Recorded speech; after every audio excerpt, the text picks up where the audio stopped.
En Normandie, le soleil brille parfois, mais il est normalement possible de se passer de couvre-chef. C'est pourtant ici, à Orval, que sont nés les chapeaux de Martine. Ce sont des accessoires distribués gratuitement, mais qui savent se rendre indispensables. Ils redonnent le sourire. Et ça n'a pas de prix.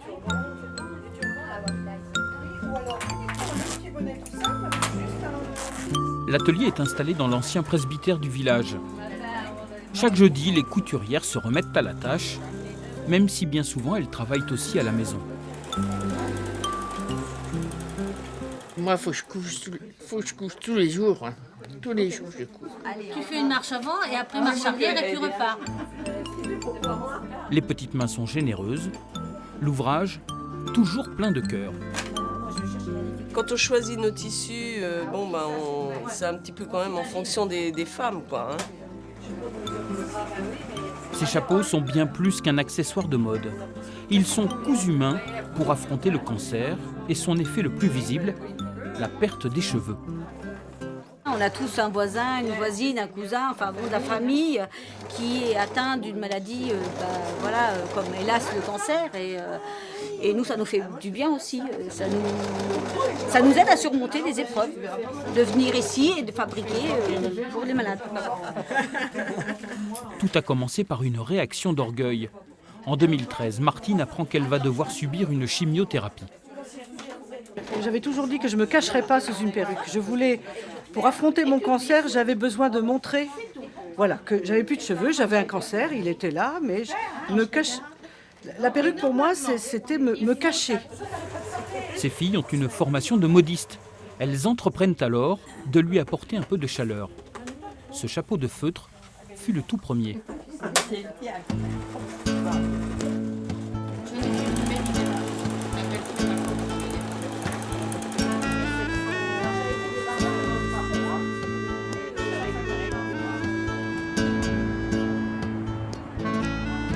Ce matin-là, pour la première fois, le stand de l'association est installé dans le hall du centre anti-cancer François Baclès, à Caen, juste en face des ascenseurs qui conduisent à ces soins, si éprouvants pour le corps et pour le moral.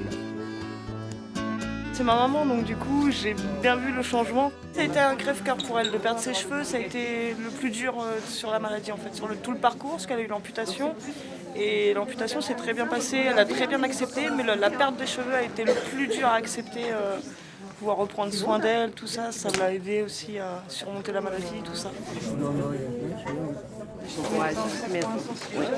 Merci. Elle est faite pour vous. Bon, écoutez, si elle est faite pour moi... Il faut la garder.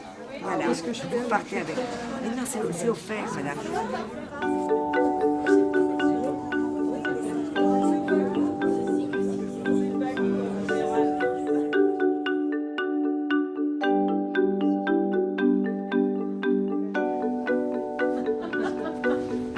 Au niveau taille, c'est parfait. Ah oui, celui-là serait parfait, super. regardez. Ouais. Se trouver jolie, ça veut dire aussi reprendre espoir et goût à la vie. Le chapeau, ça reste un accessoire de féminité. Il ne remplace pas les cheveux qu'on a perdus, mais il aide à conserver l'estime de soi. C'est très important pour arriver à être mieux armé pour combattre la maladie.